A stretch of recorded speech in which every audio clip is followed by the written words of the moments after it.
नमस्कार दोस्तों, आज के इस वीडियो में हम पढ़ेंगे प्रत्यस्थता। ठीक है, प्रत्यस्थता। तो अगर आपने अभी तक चैनल को सब्सक्राइब नहीं करा है तो चैनल को सब्सक्राइब कर दे, क्योंकि चैनल को सब्सक्राइब करिएगा तो आपको वीडियो सबसे पहले पहुंच जाएगी। ठीक है, तो यहाँ पे पढ़ेंगे इलास्टिसिटी, प्रत्यस्थता। इलास्टिसिटी मतलब आप समझते हैं।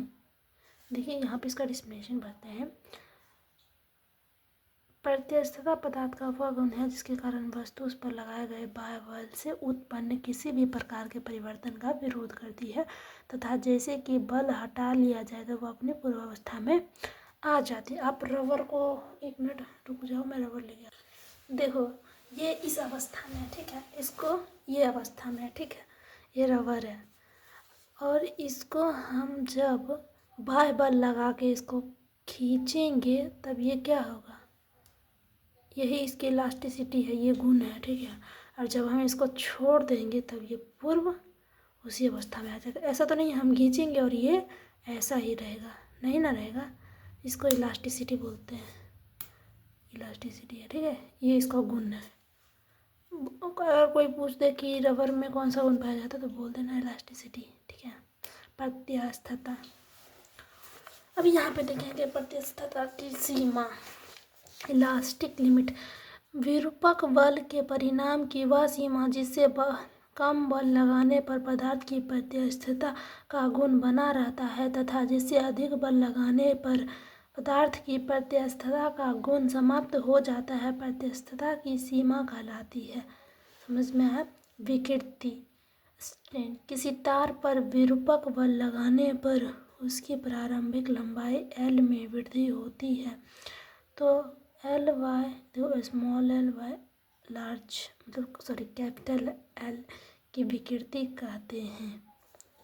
प्रतिबल, प्रति एकांक क्षेत्र पर लगाए गए बल को प्रतिबल कहते हैं। स्ट्रेस क्या है, प्रति एकांक क्षेत्रफल पर लगाए गए बल को प्रतिबल कहते हैं। प्रत्यस्थता का यंग मापक। यहाँ पे देखिए प्रतिबल और विकृति के अनुपात को तार के पदार्थ की प्रत्यस्थता का यंग माप कहते हैं। हुक का नियम, ये हुक का नियम बहुत ही ज़्यादा इंटरेस्टिंग टॉपिक है, अच्छा है। प्रत्यस्थता की सीमा में किसी वस्तु में उत्पन्न विकृति पर उस पर लगाए गए प्रतिबल के अनुक्रमानुपाती होती है।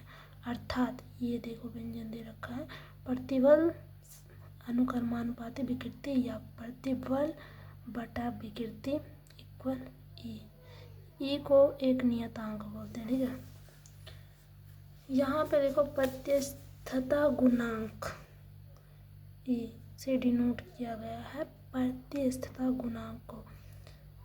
यहाँ पे एक नियतांक दे रखा है। प्रत्यस्थता गुणांक का मान भिन्न भिन्न पदार्थों के लिए भिन्न भिन्न होता है। इसका ऐसा मात्रक न्यूटन मीटर स्क्वायर होता है जिसे पास्कल कहते हैं। देखो ये दाब है, ये टॉपिक इतना सा मुझे समझ में नहीं आया। देखो हुक का नियम तो मैंने पढ़ा था, बट ये चीज़ मुझे अभी थोड़ा कंफ्यूज कर रही है। ठीक है, तो आप लोग ज़रूर कुछ इसके बारे में बताना। मैं आपको एक होमवर्क देती हूँ। देखो दाब का ऐसा मात्रक क्या होता है, पास्कल या न्यूटन प्रति मीटर स्क्वायर। दाब का ऐसा ही मात्रक देखो, भूल गई मैं। आप लोगों के लिए होमवर्क है, आप लोग विद्युत धारा का ऐसा ही मात्रक कमेंट में बताना। ठीक है, यहाँ पे देखो यंग का प्रत्यस्थता गुणांक, यहाँ पे ये थोड़ा सा देख लेते हैं। उसके बाद 10 नंबर टॉपिक आ जाएगा सरल आवर्त गति। ठीक है, पीरियोडिक मोशन आवर्त गति कहते हैं, सिंपल पीरियोडिक मोशन। यहाँ पे ये देख लेते हैं यंग का प्रत्यस्थता गुणांक। यदि विकृति अनुदैर्ध्य है तो प्रत्यस्थता गुणांक को यंग प्रत्यस्थता गुणांक कहते हैं। y इक्वल अनुदैर्ध्य प्रतिबल बटा अनुदैर्ध्य विकृति। यदि विकृति आयतन में हो तो उसे आयतन प्रत्यस्थता गुणांक कहते हैं। अपरूप विकृति के लिए उसे दृढ़ता गुणांक कहते हैं।